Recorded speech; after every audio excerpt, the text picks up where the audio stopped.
This is Symbols 11, and I'm going to speak over your heads today because I need to, so just follow along as best you can. It'll be all right. We're going to talk today about Jefferson and why Jefferson's Bible is such an epical event and document. We're using Jefferson's Bible paired with Yeats's vision as two documents that signal the complete change of a time cycle. Jefferson in 1800 and Yeats in 1938. And it takes about 150 years for an idea to mature. We know now from history of ideas, from studies, that from the time an original idea appears in the mind of a single person, it takes about 150 years for it to blossom out and develop until it becomes the intelligence at large in the community, the world, the country, on the street. It takes about 150 years, and this is about 8 generations. There is no way around this. It simply takes that amount of time. So one of the problems now, looking ahead for the next 150 years, is how to set the time release of a powerful new idea so that it occurs in waves that match the succeeding generations, so that 8 generations down the line, that generation will have the full maturity of the idea and not some impaired version of it that by circumstance and chance largely has matriculated down. This is the problem of the 21st century. Indeed, it's a problem of the first half of the 22nd century also. If by 2150 we are not in possession of a civilization that has this idea, it'll be a very long time before this species ever reaches it. With those little apocalyptic asides finished, let's come to Jefferson, a very happy individual. And let's talk for just a minute from the notes, and then we'll come to this array, this spectrum of materials, and see where we have got ourselves to. Keep in mind that the book that we're working with is Jefferson's Bible, and Jefferson's Bible is his version of the New Testament in English.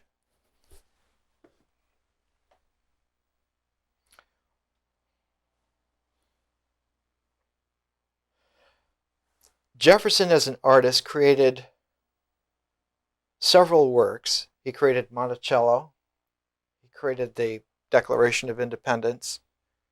He created the Virginia Statute of Religious Liberty and various other things. But his greatest work of art was a historical mural known as the United States of America.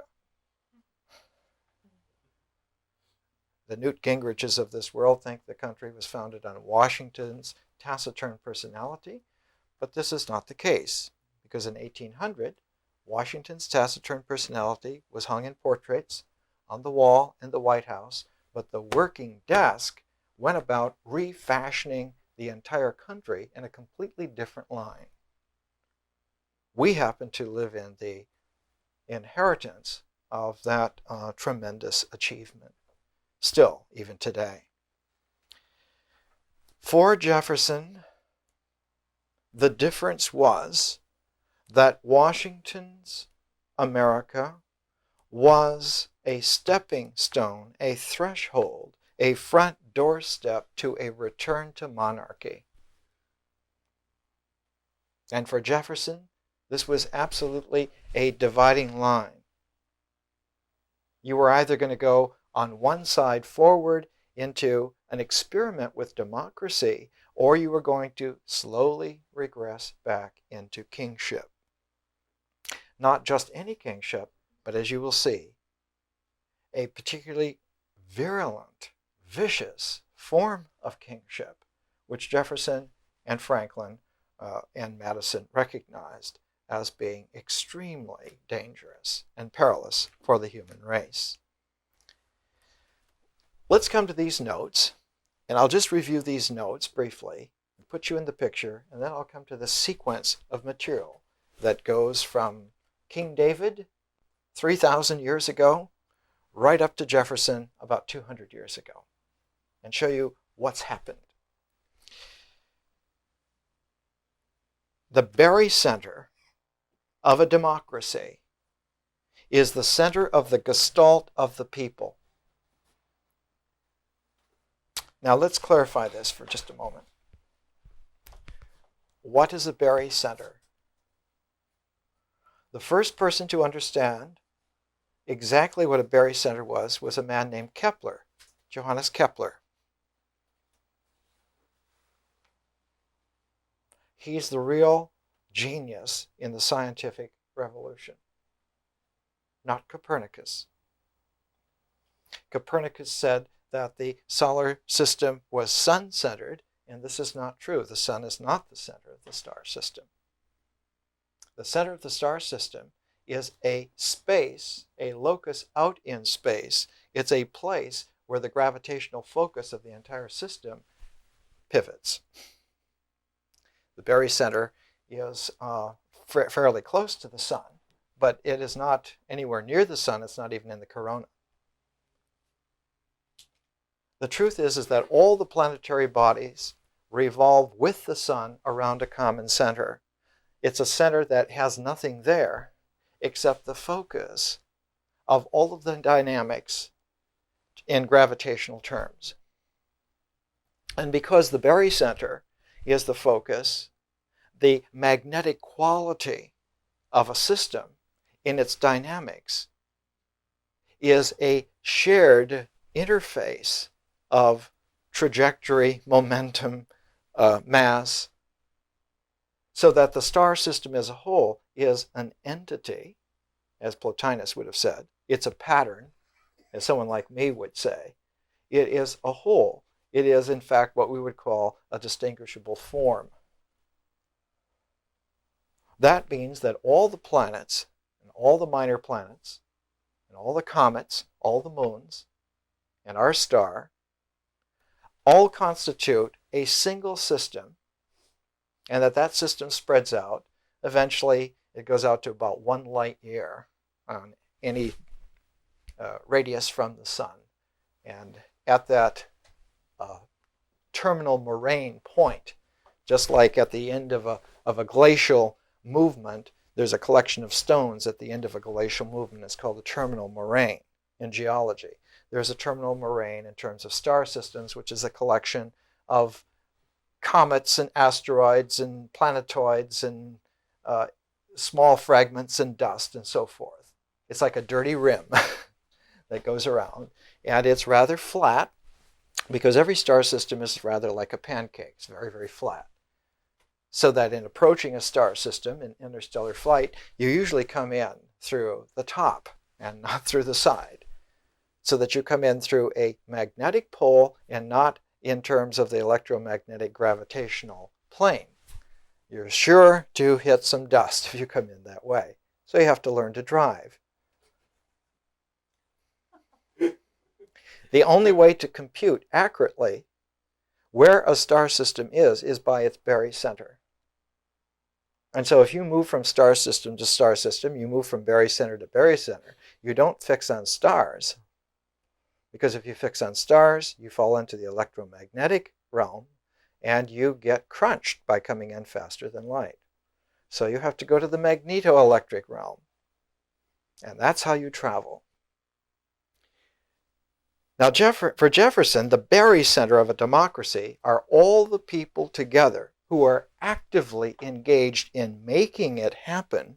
They constitute the gestalt. They constitute the star system. And the republic is the form of that gestalt, and the center of that republic is not anyone or any group or even the people as a whole, but is the focus of their common endeavor as it is expressed in their mutual activity.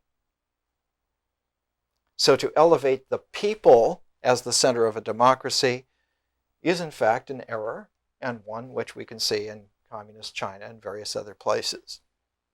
There's no such thing as a people's republic. In the old understanding was that the center of any kingdom was the king, always the king.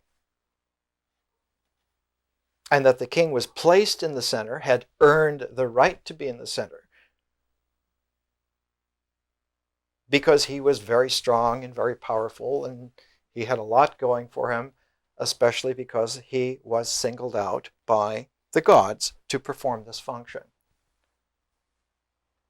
He was the viceroy of the gods and was at that position, and everyone else should serve him. So that the king was always the center of a kingdom. There was no barycenter. People line up to the hierarchy of authority, and that this hierarchy of authority is the synthesizing principle of the kingdom.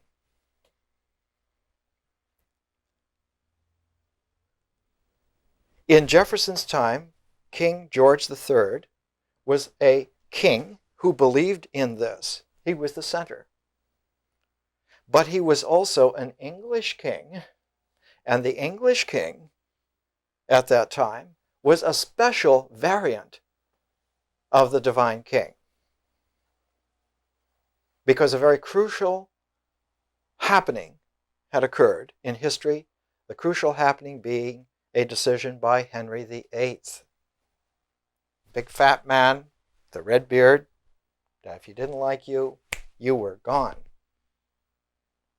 His favorite daughter, Elizabeth, had the same red hair and the same intemperate disposition. Henry VIII became not only the King of England, in a political sense, he became the head of its religion. He was the religious head as well as being the temporal king. So that Anglicanism is the king's religion in the England of that day. It's somewhat modified today, but psychically it's very similar. So that the Bible of that day was known as the King James Version. Not the new version of Jesus. Not even the revised version of Paul. Not even a translation of those, or any variant of them. It was known as the King James Version, even though it was done under Elizabeth.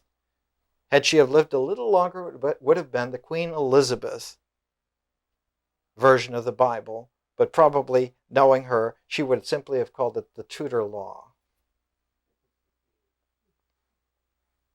Why? Because the most famous of all of the political theologians of the day in Elizabeth's time was a man named Hooker. You may not have ever heard of Richard Hooker. These two little volumes from the Everyman Library constitute one of the most poignant books in the English language. This set is entitled Of the Laws of Ecclesiastical Polity. It means political authority based on religious right, which the king decides. And in it, the most telling phrase that I could single out of many, many hundreds of pages, which you will never read, on page 225, one sentence will tell you a lot. It is easier a great deal for men by law to be taught what they ought to do than instructed how to judge what they should do of law.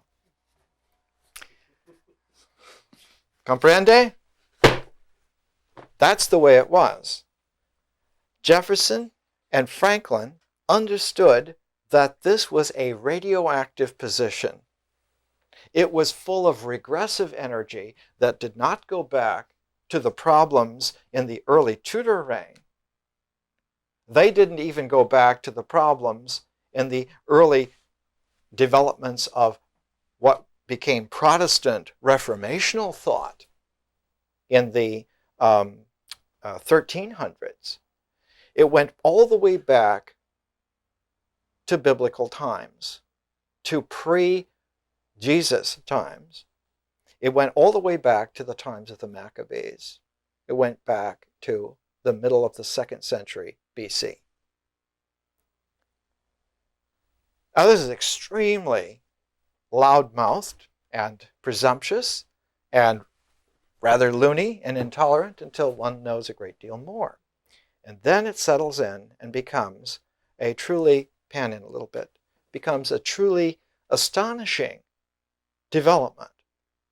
The credit of this particular understanding goes to Benjamin Franklin.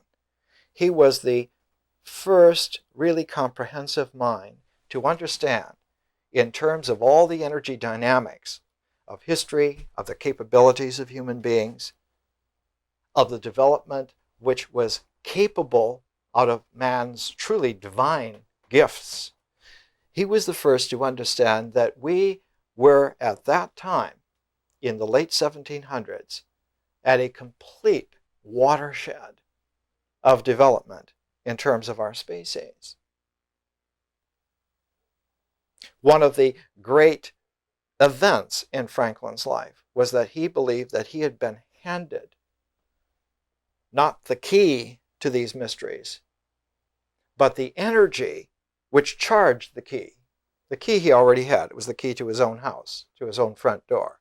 It was the key that he dangled from the wire that was on the kite that flew in the thunderstorm, that proved that electricity, universal energy, was lightning.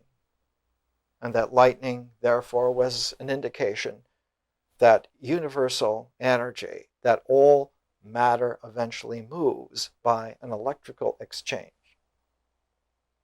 And that this could be stored and used by man.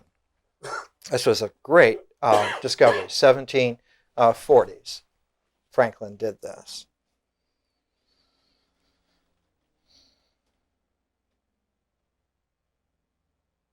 The Bible was the storage place of the greatest psychic energy in Western civilization. It was a book which outweighed the complete library of all other books. And in the Bible, the New Testament rests squarely upon the Old Testament. And the Old Testament, in terms of understanding of the New Testament, had a very peculiar kind of a structure. It was a structure which was conveyed to it out of Hellenistic Judaism, out of the development of the interpretive, allegorical development of interior significance of the old Torah. But to keep from being heretical, the Hellenistic Jews who worked in this way used one of the books in the, quote, Old Testament to demonstrate the transformational grammar of interpretation as showing it legitimate because it was based upon the Torah, the Pentateuch, the 5 books of Moses, and that all of the other interpretive qualities that they came up with were entirely legitimate and flowed from that authority. The book that they used as the transformational grammar of the 5 books of the Pentateuch was the Psalms, the book of Psalms. And so the book of Psalms was seen by Hellenistic Jews to fall into 5 parts. The 5 parts of the Psalms match the 5 books of the Torah, the Pentateuch. And so if one mastered the Psalms, you mastered the transformational dial that allowed you to interpret the Torah in new ways, which were consistent with the way in which God had delivered this authority originally, prophetically, to Moses.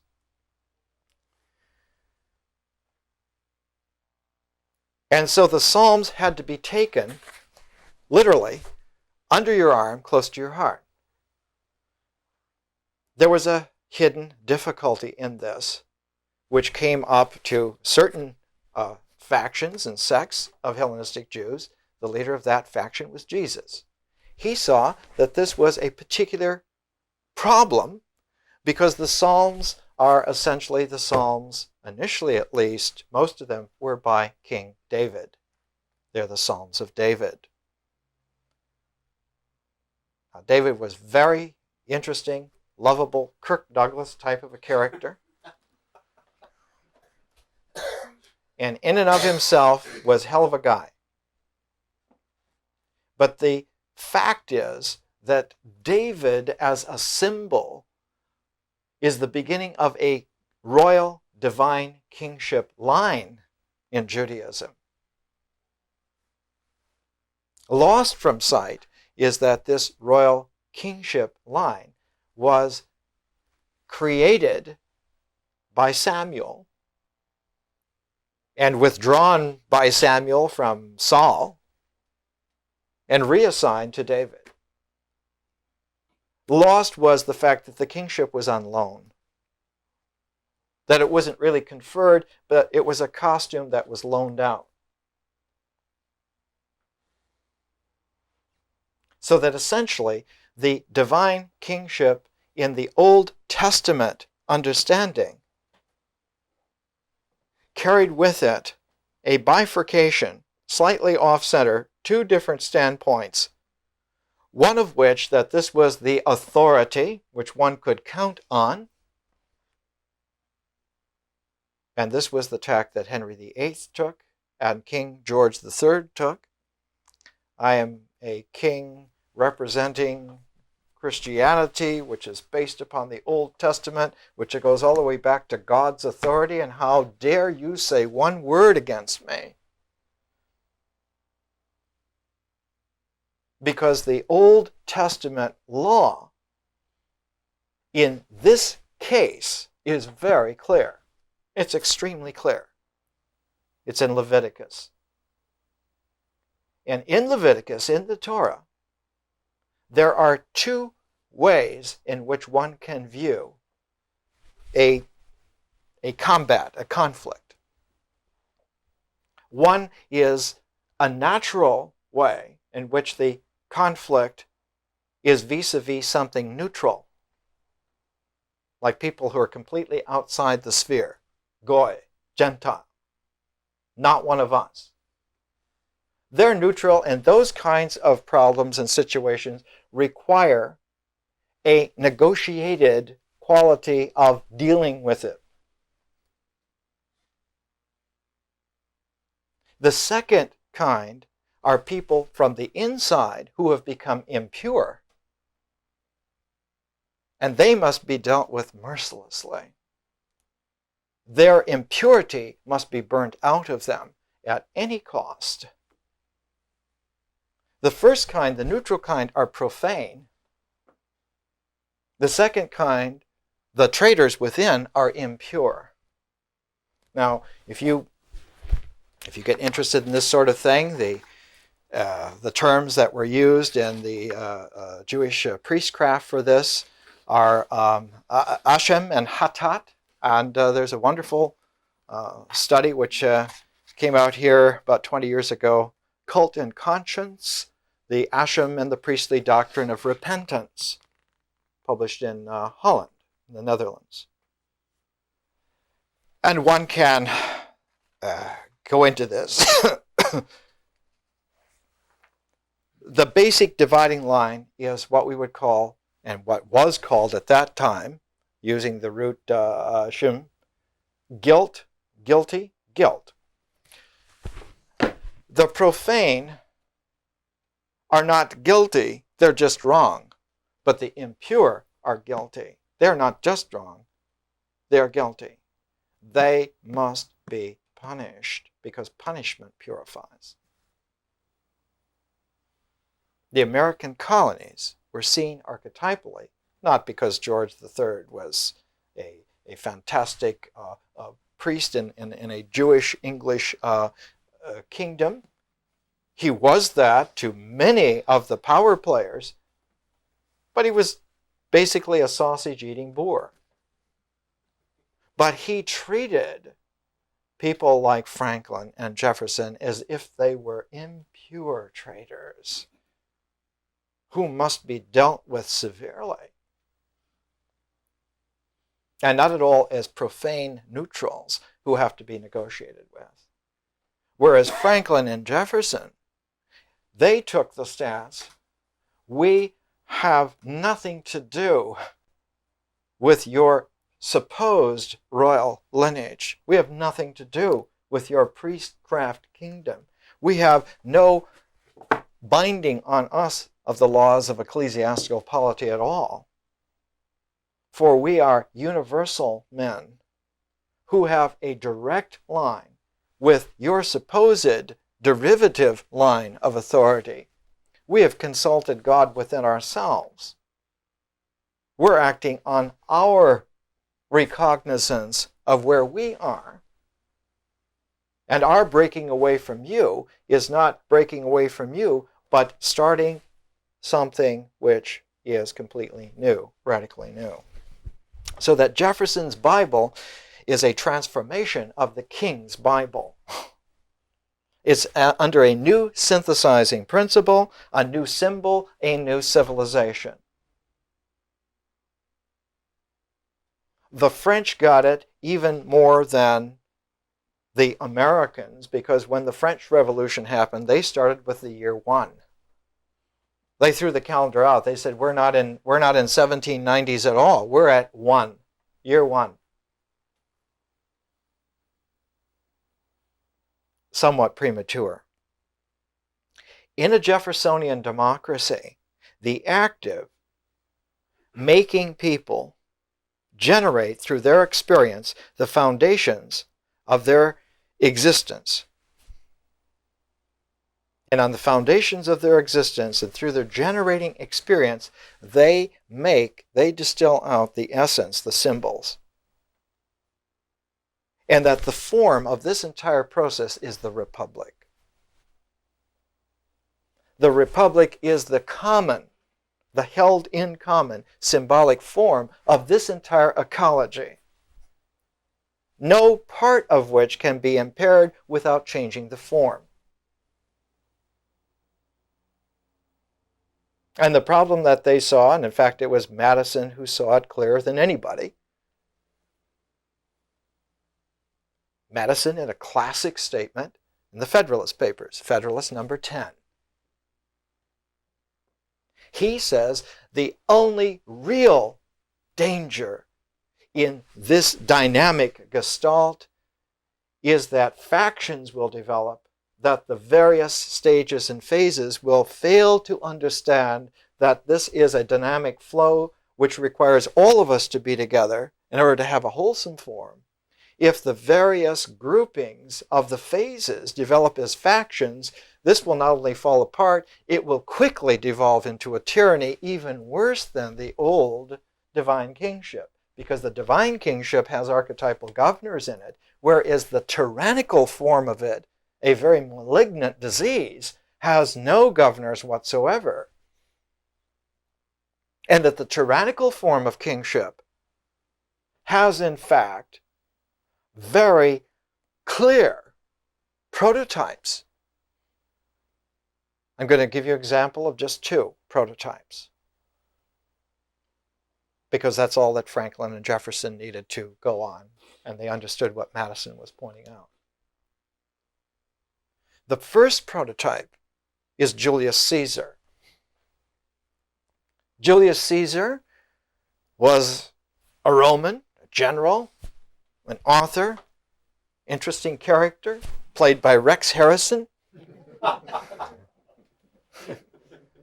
Yeah. Yeah. But why was Julius Caesar killed by his friends? His enemies didn't kill him. His friends killed him. Do you remember the phrase? And you too, Brutus, my closest friend?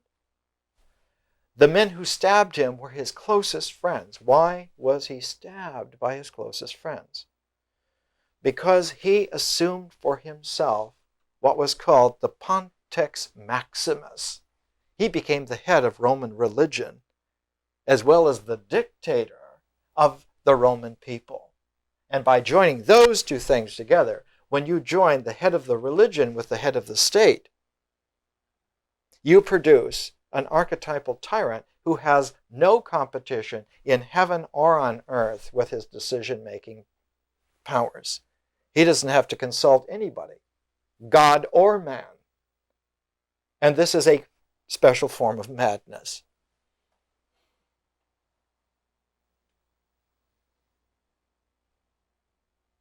Julius Caesar, when he adopted the Pontifex Maximus, adopted for himself the right to wear the royal purple.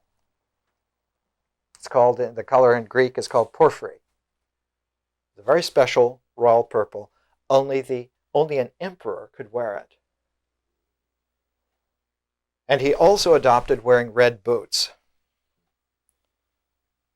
So that when Julius Caesar appeared before the Roman Senate in red boots and a purple cape, they recognized that he had stepped completely outside of any accountability whatsoever, either to man or to God.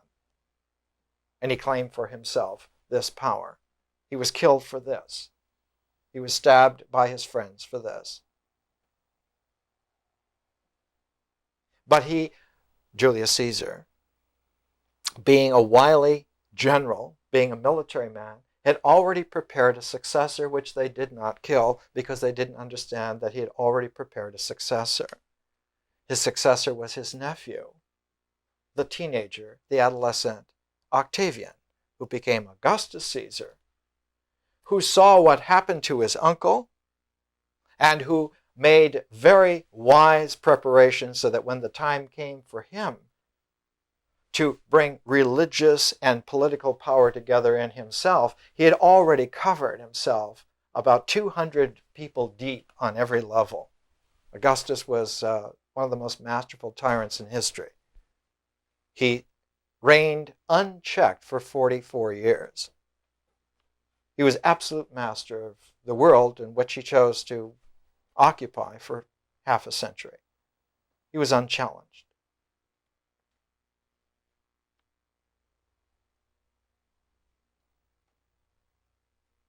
The whole story of Hellenistic Judaism comes to a boil in the reign of Augustus Caesar. To Franklin and Jefferson, this was an extremely telling archetype, because the favorite reading of those people were not so much the Greeks, but the Romans. It isn't that Franklin and Jefferson read Homer so much as they read Tacitus. They didn't read Aeschylus so much, but they read people like Livy. They read the historians, the Roman historians. And what the Roman historians show, almost unanimously, is this kind of compulsive, malign power, authority, drive, which Roman power exemplified in the person of the emperor. I remember one time in the 1950s, I was at the University of Wisconsin. I'd signed up for an ancient history course, and I being a stupid little 18-year-old, I signed up for the 4-credit course rather than the 3-credit course, and it required a special paper. And of course, being stupid undergraduate, when the time came to take the exam, they said, well, where's your paper? You've signed up for the 4-credit course, and I had no paper. And so the TA walked me over to the big professor, Professor Edson, very distinguished, old, white-haired man. He very calmly looked at me, and he said, can you read Latin? And I said, at that time I could. I said, yes, sir, I can. And so he reached in his briefcase, and he brought out his copy of Tacitus's Annals in Latin and handed it to me. And he said, very well, you will write a paper this summer, and you will mail it to me at this address in Paris, and I will read it, And if you do a good job, you will pass. If not, you will fail.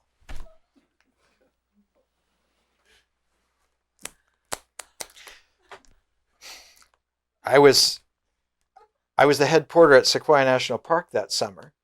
And people thought I was a hotshot because I was running the liquor concession and the ice concession. And, you make your money on ice after hours and things like that.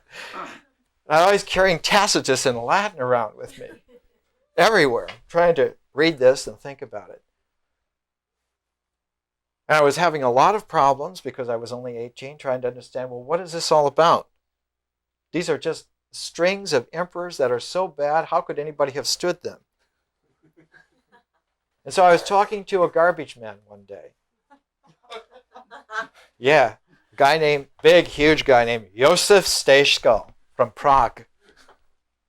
He said that he used to call me beatnik priest because in those days I wore dark green pants, a dark green shirt with a hood, and I was kind of like stupidly monastic, simply because I was trying to figure out too much, right? And so he said one day, "Hey, beatnik priest, you trying to read Tacitus? You got no background." And I said, "Well, what do you need as background to understand this?" 2 days later, he presented me a long list of books, Augustine's City of God, Plotinus, Plato, the whole thing, right? And then he smiled and he said, "I know you American have no time, so here." And he handed me a copy of Erich Hoffer's The True Believer. And I read The True Believer at the same time I was reading Tacitus, and all of a sudden, well, I got it. The true believer is somebody who will make you believe that it's right for you to die for his cause. The fanatic. And as Hoffer says, he is everywhere, always on the march. It's like in the air. It's in the psychic air. And then I saw it. I saw that Caesarism is the worst kind of true believerism. And it infects by contact because it's an impurity. It's not something neutral that's profane, that's outside. It's something which is insidiously impure, and that the old Jewish law is very wise. Like Freudian analysis. Yeah, there's a lot of stupidity in it, but it happens to be very accurate about the basic mechanics of why people do things. And generally, the impurity is something which works on you. You work on yourself. The profane don't give a shit. But the impure are secretly guilty all the time. You can't get away from it. And the only expiation that really works is to fess up to the hierarchy of authority and receive welcoming back in. This is the only way. And so the insidiousness of a tyranny of the mind is that those who fight against it are secretly co-opted. They're always trying to fight against this instead of building something new. Jung once, in one of his old age writings, said, after thousands of patients, he said, and millions of hours of analysis, he said it's far more creative to teach somebody something new than to go back and weed out all the mistakes that you have made. Because that's like a thankless task. That's like editing a 12,000-page manuscript. Yes, you can do it if you have 40 years and a lot of money. But it's just as effective to learn something new, and by doing that, bring those psychic energies into play.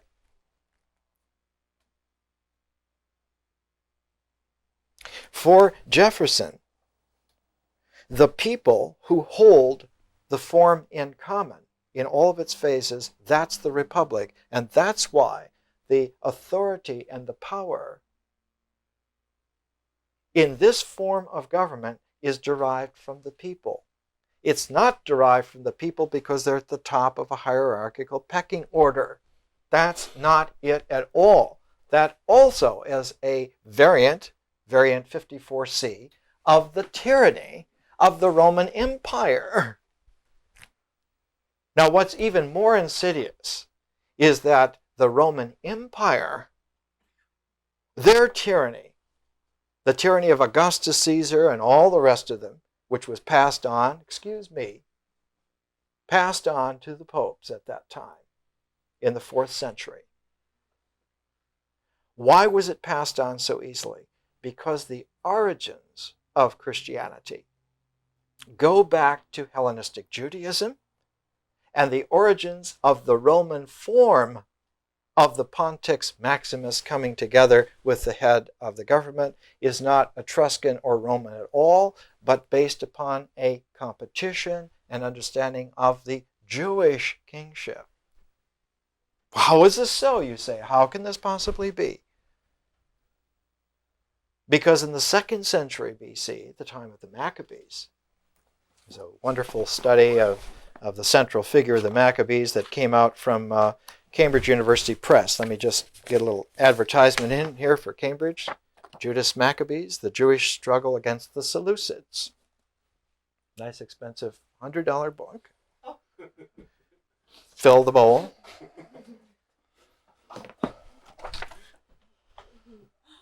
Who were the Seleucids? Why is a Jewish revolutionary fighting against the Seleucids? Who are they? Well, they take their name from a man named Seleucus.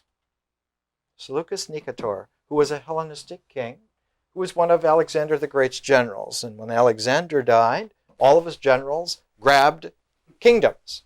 And they said, we're all kings here. And the kingdom that Seleucus grabbed was ancient Persia, ancient Iran. And ancient Persia had extended its authority several times and for many hundreds of years as far as Egypt. And so when Seleucus Nicator took over, he said, I have a right to everything that was ever in the Persian kingdom. And it turns out that, I use an anthropological term if I may, liminality. It means the feeling that those are the boundaries. The liminality between Egypt and Persia was right about where Jerusalem is. And the reason why David founded Jerusalem, because in 1000 BC, it was still on that liminal line. The name itself, I think, means something like high peace or quiet peace. It means this is a gravity point in between two vast empires that are always struggling, and the edges of their power sort of peter out right about here, and this city right about here has a chance of standing off both and of being nabbed by neither because of the form. David's very wise. Very, very, very wise man. His Psalms, therefore, if you go to Psalm number 2, he tells you right away, David tells you right away where he is. There's no dissembling in David. Upon my holy hill of Zion. What's on Zion? Jerusalem. Upon my holy hill of Zion, I will declare this decree. The Lord has said unto me, Thou art my son. This day have I begotten thee. It wasn't said about Jesus. It was said by King David of himself and founding Jerusalem. Ask of me, and I shall give thee the heathen for thine inheritance, and the uttermost parts of the earth for thy possession. Thou shalt break them with a rod of iron. Thou shalt dash them in pieces like a potter's vessel. Be wise now, therefore, O ye kings. Be instructed, ye judges of the earth. Serve the Lord with fear, me, and rejoice with trembling. Kiss the Son, lest he be angry, and ye perish from the way, when his wrath is kindled but a little. Blessed are all those who put their trust in him. This is the archetypal energy that came down, and Henry VIII swelled up with great inflation and said, this is me, this is mine, this is the beginning of the British Empire. And in the 1790s, the United States, North America, was the prime jewel and possession in the nascent British Empire. It was by divine right of kingship, modified and self-adapted especially for England.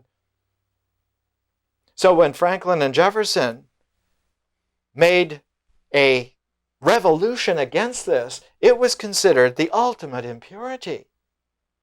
These are not neutral, profane guys that we should negotiate with. They should be broken like pottery vessels. I guess we've run out of time. We need a break. It's still running. It heard you, Roland.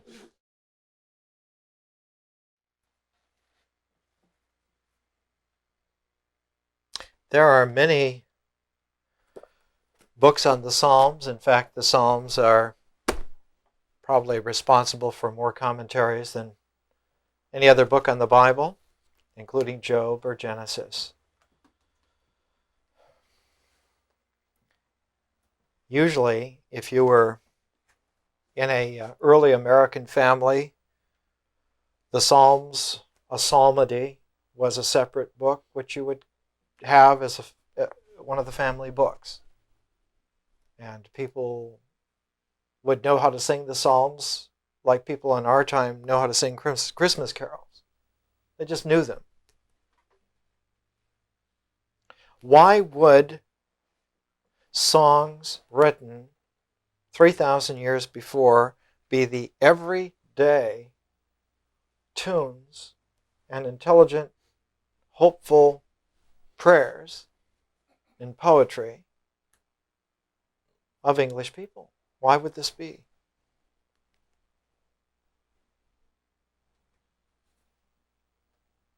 Especially English and German speaking people.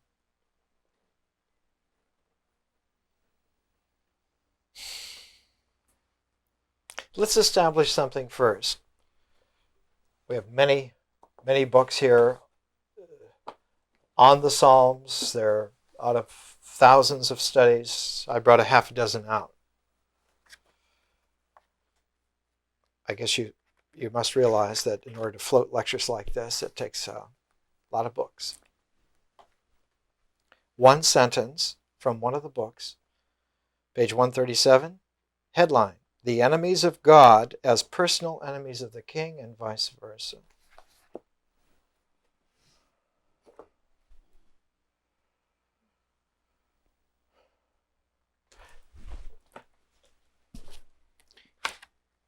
Here's a book.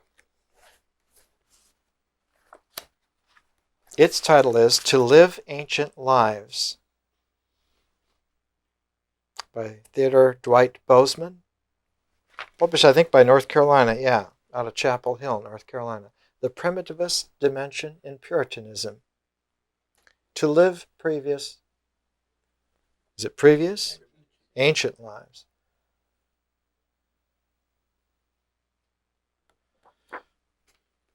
The generation of English people who were in the maturity when the King James Bible came out began to have visions in their dreams, in their waking lives, in their personal lives, that they were reliving the lives of the ancient Jews.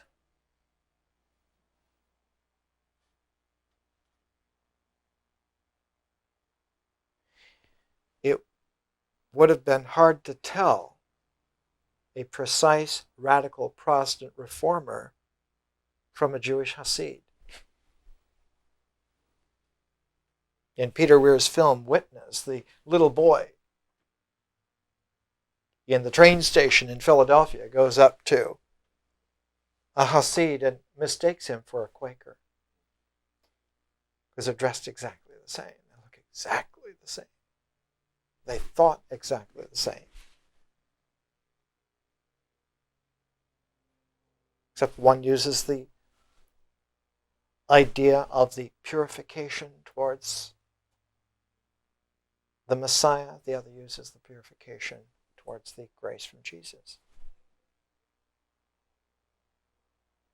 To live ancient lives.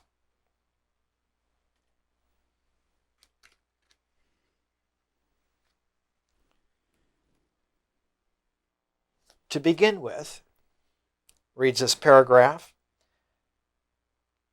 claims that the Massachusetts founders hoped to inaugurate the millennium in their plantation rest upon probable misreading of the then current prophetic theory. But there were many who at that time believed themselves to be Jewish Christians. That is to say, they held the idea that the millennium would happen, and after the millennium there would be the ushering in of the utopia, that the millennium would happen, the signal, the key, the trigger would be that the Jews would convert to Christianity.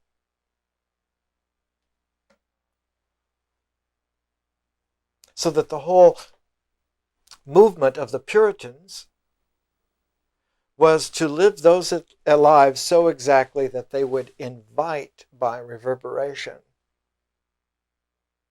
the Jews to come into the revelation of Jesus and inaugurate the millennium, and the utopia could be founded.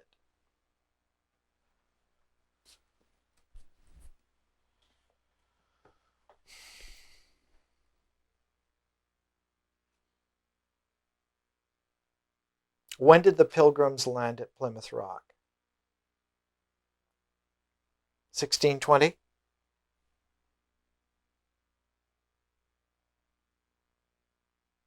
When did the last great wave of millennialist, utopian, Hebraic Christian reformers from England come to the United States?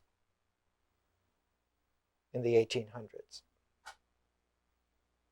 For more than 200 years, this country was fed by wave after wave after wave of especially people from England and Germany who expected that this would be the place because this was the new world. This was the new promised land. This was on the liminality between Europe and Asia, between Europe and China.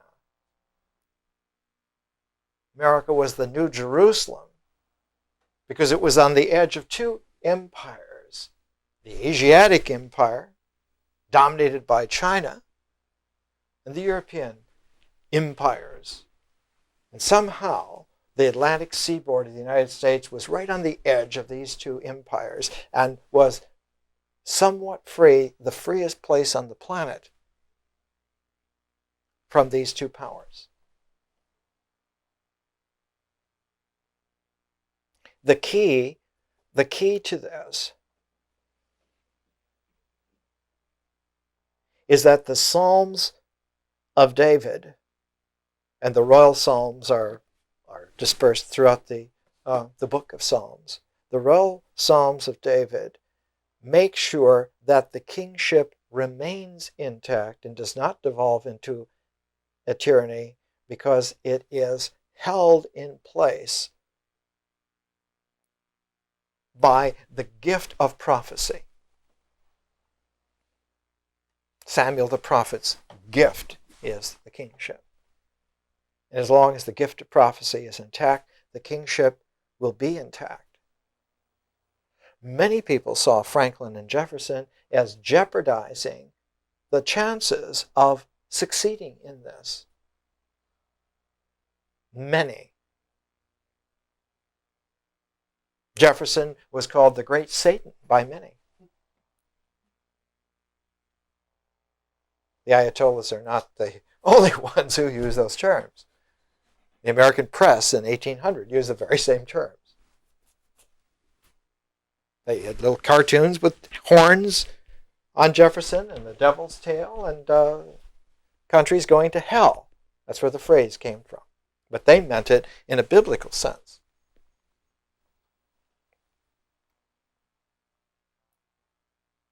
The core of all this is the Bible. The Bible. The archetype, both East and West, is always floated by a tandem of symbols. The book and the flower.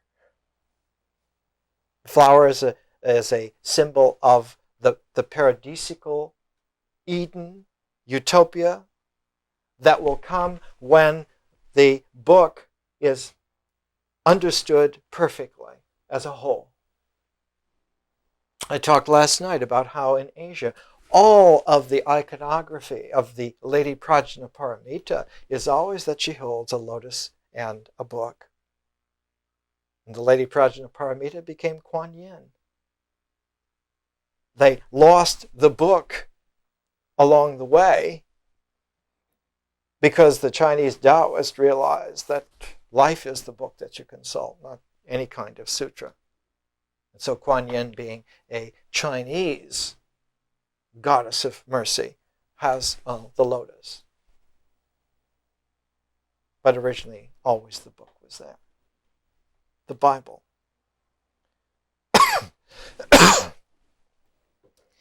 In the English language, and the English language goes back a very long ways. People who are not educated usually say, well, English is such a recent language, how could it, stand up alongside the other languages, great languages of the world of antiquity? Well, English has been a great language for about 1,300 years. That's all the time between Homer and Plotinus. Long time. And the first person to put anything of the Bible into English, it was actually an Anglo-Saxon Old English, was in 735. 735, the Venerable Bede. He put the Gospel of St. John into Old English so that it could be read by the common people. It was the first time that any portion of the Bible was put into a common language anywhere.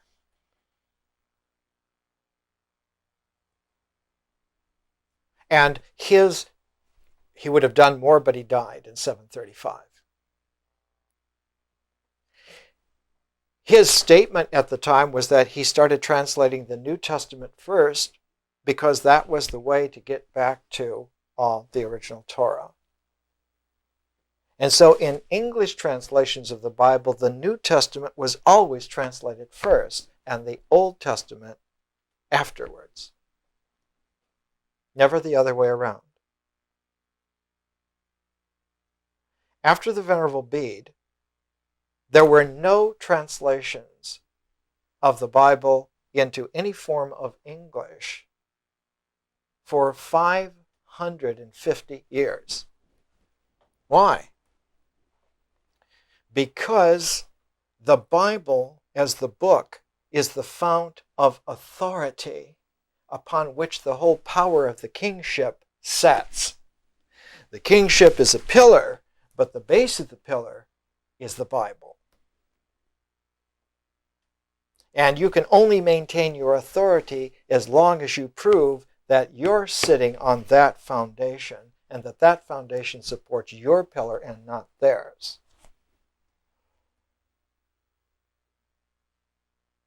The first person after the Venerable Bede in 735 to translate the Bible was a man named Wycliffe. John Wycliffe. And around 1382. Around 1382, Wycliffe brought out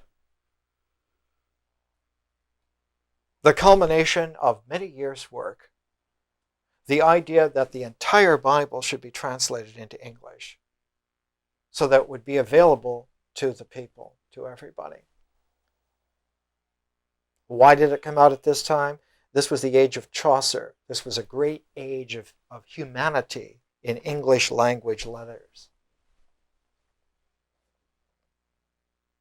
When asked what he wrote about, Chaucer did not say about God's justice or about this or that. He said, I write about a fair field full of folk.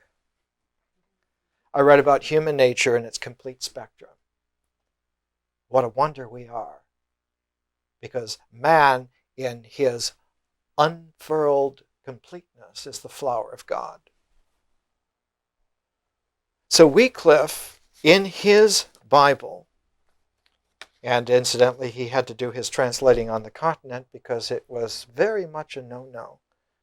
People were killed in a very bad way. You were burnt at the stake if you attempted to do this. Why? Because you were pecking away at the foundation upon which all authority and order stands. I won't go into all of it. I put some notes out here to save time. Wycliffe had an immediate repercussion on the continent of Europe. In England, there were people that quickly sought to seal this breach to make sure that nobody gets going on this tack. But one place on the continent of Europe got the message real clear. It was a place called Bethlehem Chapel, of all places. It was in what is today the Czech Republic. And the man's name was Jan Hus. Jan Hus, one of the great religious reformers of the Western world. When the 29-year-old Hus was appointed on March 14, 1402, preacher of the already famous center of the Czech Reform movement, the Bethlehem Chapel, he entered upon the most important phase of his life. He became the leader of the Czech populace supporting the reform. And this group of people were called, eventually, the Moravian Brethren. They're the ones who founded Bethlehem, Pennsylvania. You ever heard of it? The place where they made steel, Bethlehem steel. Well, the steel was founded upon a religious reform where they said, we're going to build the new utopia, and this is the material we're going to build it with. They quickly stamped out Hus, as well as Wycliffe, because the next translator of the Bible into English was a man named William Tyndale, and Tyndale came along in the 1520s. It was 150 years after Wycliffe. And Tyndale also had to watch a step because they're still burning people at the stake in the 1520s. Down in southern Germany, a man named Münster did a little social reform on the basis of a new version of understanding freedom. And there was a mass pogrom, not a program, a pogrom. It means a genocide, a killing of everyone, man, woman, and child, who participated in it. That massacre was meant to stamp out immediately the developments that were coming, because a very quiet, even-minded, taciturn scholar named Erasmus had restored the New Testament back to its original Greek. He understood Greek better than anybody had understood it for hundreds, maybe even 1,000 years. And he patiently brought it back so that you could read the New Testament in Greek exactly like it was in classical times. And when you did, you found that the whole mud of power and ecclesiastical decisions had nothing whatsoever to do with what the New Testament really was. Tyndale was one of the first people to try and put this Erasmus New Greek Testament into the English language and get it into the hands of people. Why? Because the idea was circulating at the time, made popular by a book called Utopia, that's where the word comes from, by Sir Thomas More, that human beings, men and women, if given the facts, if given the background, if given the education, if given the space of heart, if given the opportunity of working together, are given just a little time, they will make a better place for themselves to live in this world, because human beings are not helpless. If they get what there is to do, if they understand what capacities they have, if they understand that by working together they can make this happen, there is nothing that's going to hold them back except for jeopardized authority that doesn't want them to do this. So that there are whole movements then called millennial movements that come into play.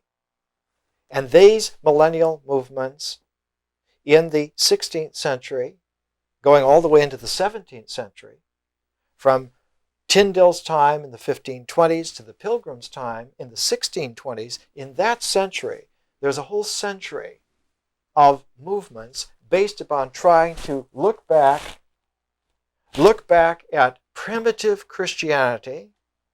You have to understand that primitive Christianity means pre-church Christianity, and that pre-church Christianity means Hellenistic Judaism. Looking back at Hellenistic Judaism for a model upon which to work.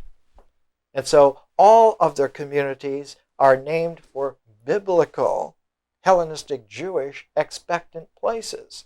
That's why there's a Bethlehem, Pennsylvania. It's not a Rome, Pennsylvania.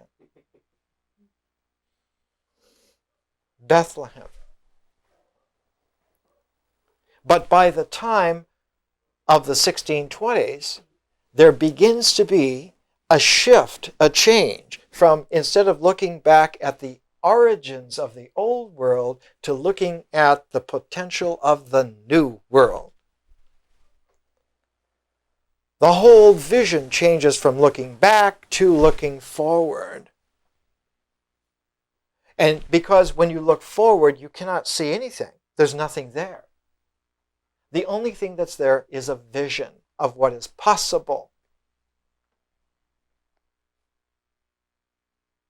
And so instead of having a biblical model to work on, the shift in the 17th century was a shift to a metaphysical, transcendent possibility called a visionary republic.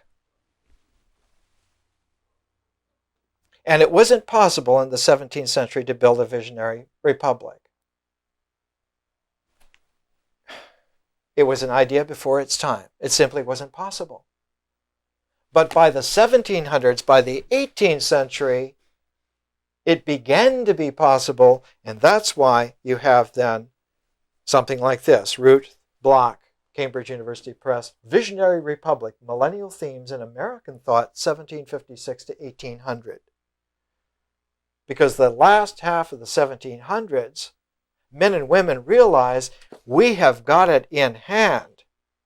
We can damn well make this visionary republic happen. It's going to be a lot of work, but it's a lot of work just living in this old way already.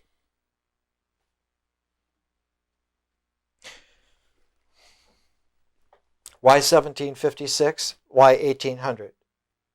Because Franklin's Experiments in Electricity was published in 1754, and it was the harbinger, it was the beginning that man understood universal energy. Because to have a new civilization, a visionary republic, you have to have a source of power to make it happen.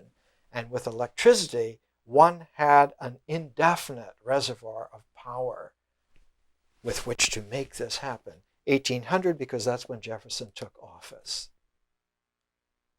Because there was no visionary republic after 1800, there was working to make the United States happen.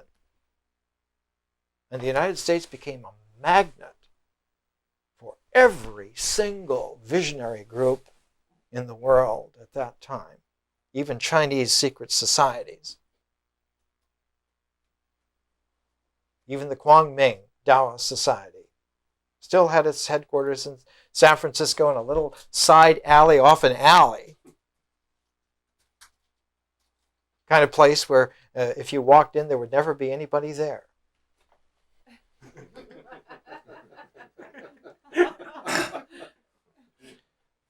Only some old curly fly paper and some bubbling aquariums and the smell of some josh sticks.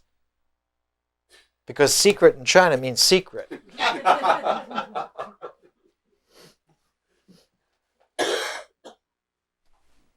remember seeing the old man who ran it one time, and he came out. I used to haunt San Francisco's Chinatown when I was a young man. I lived there on Grant Street, and I'd walk around in the early mornings, and I saw him come out one time, and I was absolutely floored because he had blue eyes. He was an old Chinese man with a big overcoat, kind of hunched over, mottled, light skin. When he looked up, he had blue eyes. I was stunned. I never knew. It's a Persian bloodline that went into China in the west, far west of China. Li Po had blue eyes, China's greatest poet.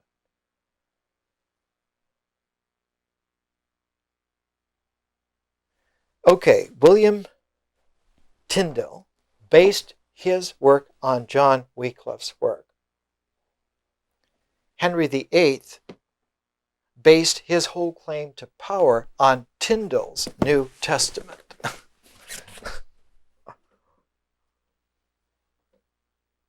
Because by 1527, Tyndale's New Testament was out, and 2 years later, Henry VIII, who didn't waste any time at all, because he wanted to get rid of a bad wife, a whole string of bad wives, and he wanted things to be his way. What good is it being a flamboyant king if you can't have your way? This is Scarisbrick's great biography of Henry VIII, published by University of California Press. Page 245. In the autumn of 1529, a momentous thing happened. Henry VIII threw in his lot with this anti-clericalism, which could never have made full progress without him. He signaled his alliance with 3 actions. First, he dismissed Wolsey, the supreme clericalist, though less insensitive to the world of Erasmus than has often been supposed. Secondly, Henry replaced him with a post hitherto regularly occupied by a cleric, that means a church authority hireling, a bureaucrat. He replaced a post hitherto regularly occupied by a cleric, but which he had determined should not be so occupied now, by a layman, no ordinary layman either, but a semi-Erasmian radical and author of the most shocking book yet written, Utopia. In other words, he put his own man, Thomas More, in place, saying, we're going to found our religious freedom and my right to be the head of the church as well as the king, because we're doing God's work to build this future utopia, and only the devil's going to mess with us because we're the source of purity, and those guys are impure, not us. Notice the Henry VIII style? Yeah, and his daughter got it from him. Thirdly, he summoned Parliament. He said, you guys come here. He summoned Parliament, the organ through which, as nowhere else, anti-clericalism could find expression, a Parliament which, with his blessing, would immediately set about the chastisement of the clerical estate and end by ripping a large section of it to pieces. 1529.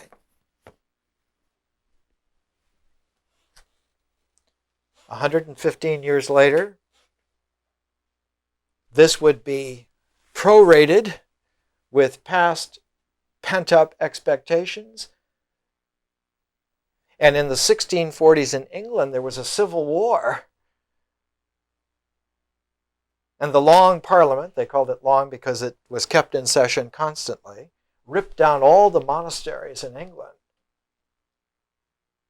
Ripped hell out of all the religious establishments and buildings.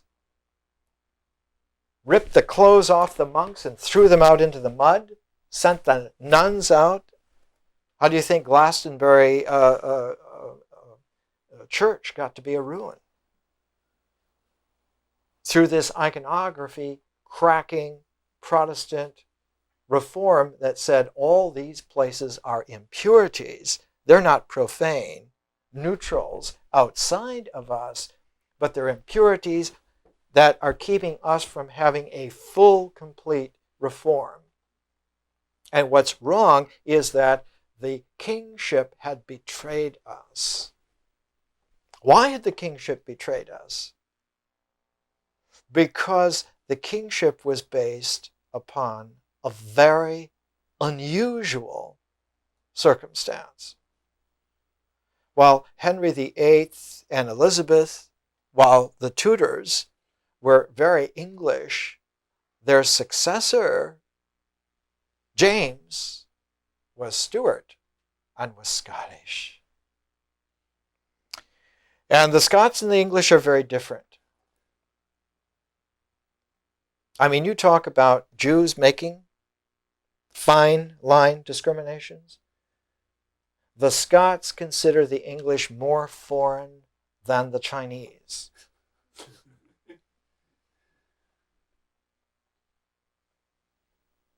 While the English were kowtowing to Julius Caesar, the Scots behind the wall that the Romans had to build to keep the Scots out were reveling under Queen Boudica. And so the Scots were very wild, free-flowing. They were, the Scottish tradition is that all the boring people stayed in Ireland and the really courageous people went to Scotland and raised hell. The sign of manhood in ancient Scotland was, could you take one of these long pillars, these posts, almost like a telephone pole, and lift it with your two hands, and with a running start, flip the pole over. If you couldn't do that, then you better shut up and let the men who can do this run things. A friend of mine who was in a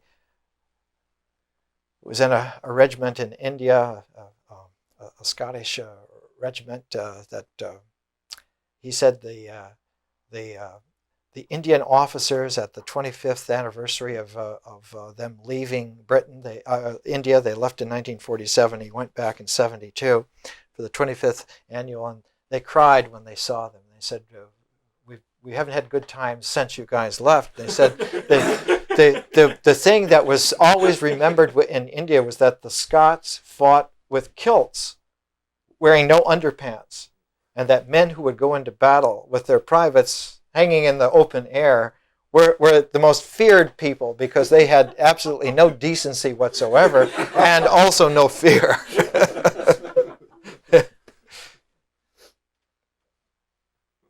James I was a Scot. Now when we come to fat little books like Documents of the Continental Reformation by Kidd, Oxford University Press, thank goodness you never have to read this stuff. On page 686, I mean, you would never find it, right? Under Scotland, the date 1560, the headline, The Overthrow of the Ancient Church. The Scots got rid of the ancient church. Scotland, politically connected with the continent by a traditional alliance with France, was the one part of the British Isles where Calvinism, imported from the continent, won a complete triumph.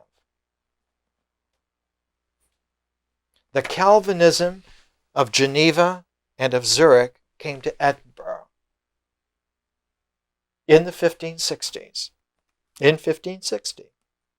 Why? Because the church was so corrupt in Scotland by that time that everybody knew it, including the church clerics.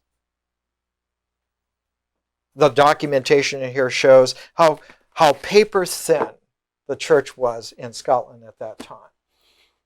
But when they threw it out, they brought in a form of Protestantism, which was Calvinism. And so the Scottish Presbyterians, that Presbyterianism is a very special, narrow brand of a replay of a very special, narrow brand of Hellenistic Judaism. It's the brand that is very plain and very common in everyday life, And when they get riled up, they completely dismember you. John Calvin's phrase, as my friend Dr. Heller remembers, he watched his best friend being burned at the stake, and he threw some more faggots onto the fire. He said, "This is really good for your soul. This will purify you." Yeah. Yeah. How did Elvis say it? Yeah. It's a peculiarity.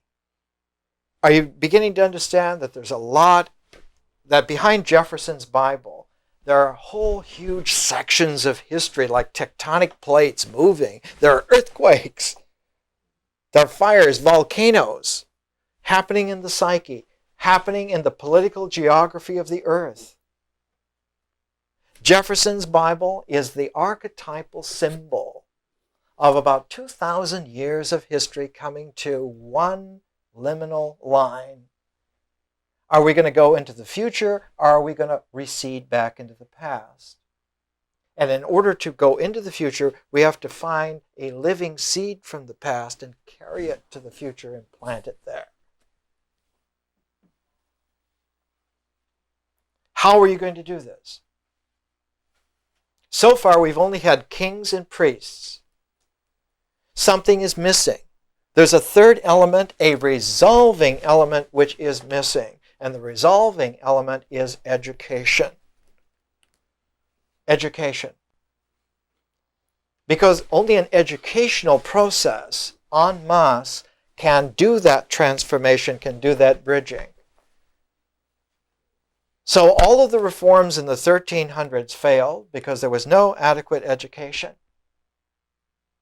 They failed in the 1400s because though there was an adequate education, it was centered in northern Italy, and by the time it filtered out to various places, it got co-opted into variants and became interesting for a few, unusable to most. In the 15th century, all of this came to a head where the ancient wisdom was discovered to be centered in Hermetic treatises. The Poimandres, the mind shepherd, was found to be the very center, the gravity center of ancient wisdom. And very quickly, it was realized that Jesus has nothing to do with the church, not one damn thing with the church, but was a Hermetic teacher. He was the mind shepherd.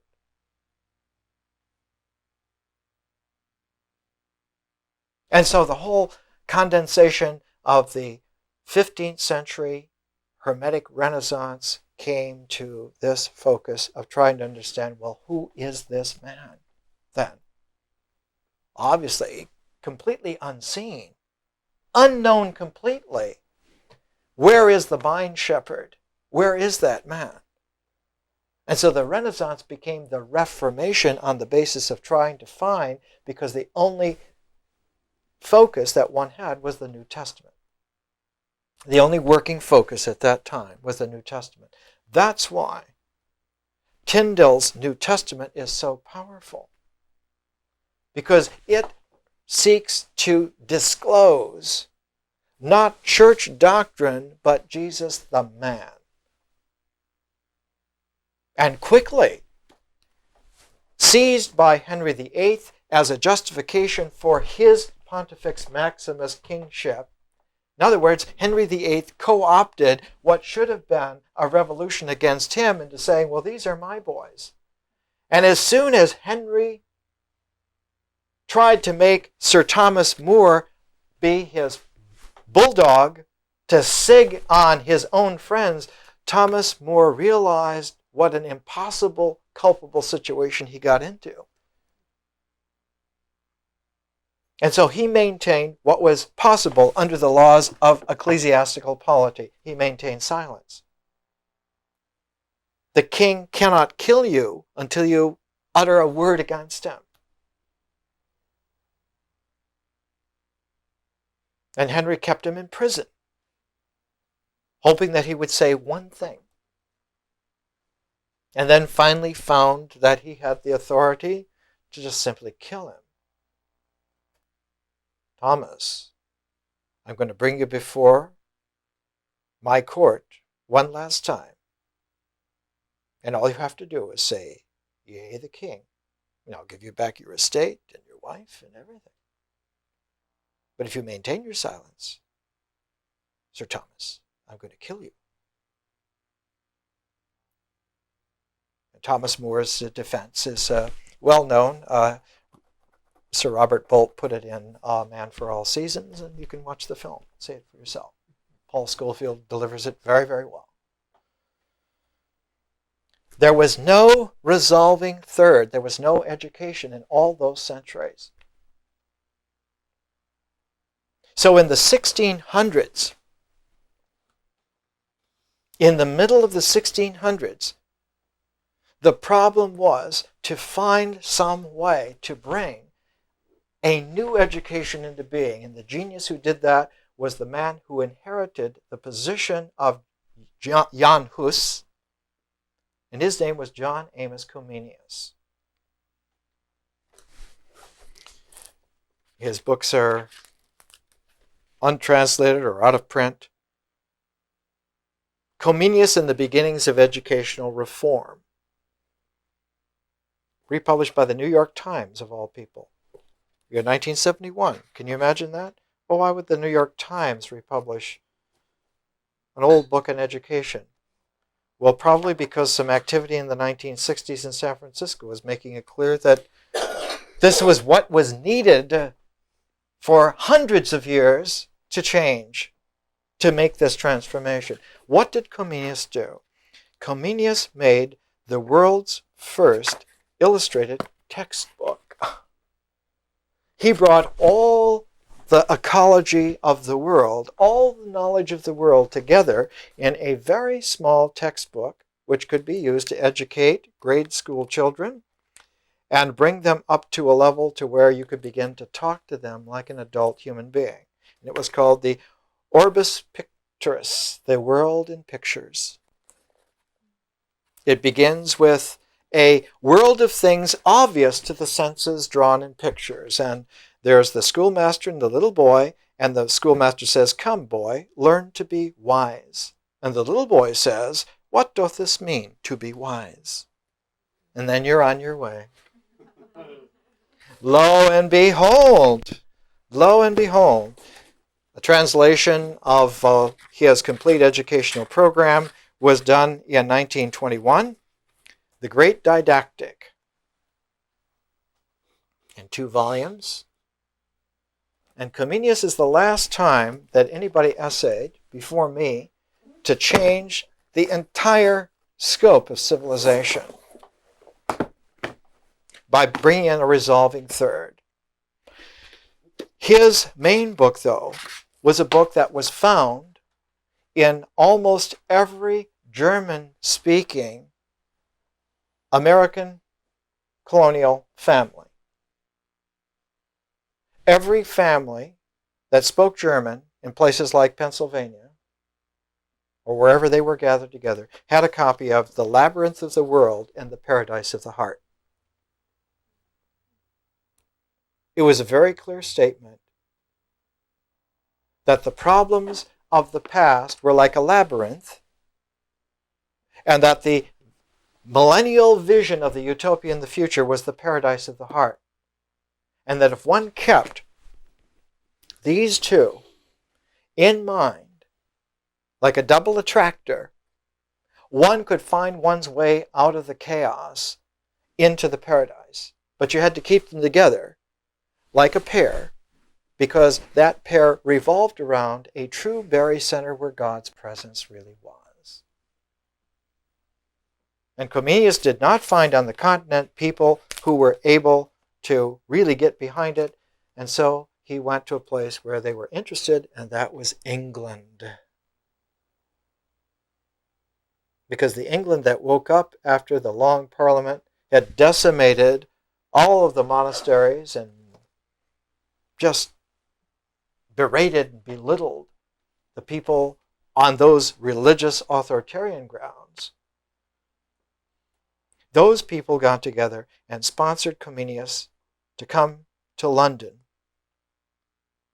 in the early 1640s. And there he put together a program which would be put into effect in the New World. And the subtitle here, this was originally published in English translation 1932. Comenius in England, the visit of Jan Amos Comenius, the Czech philosopher and educationalist, to London in 1641-1642, its bearings on the origin of the Royal Society, on the development of the encyclopedia, and on plans for the higher education of the Indians of New England and Virginia. Because the whole thrust of this was that the New World would have to be not a replay of the Old World, but the seeds of the Old World would have to be planted in such a way that the New World people would be able to work with and cultivate and raise up a plant of their own. It's going to cost you another $25 to come next week and find out the rest.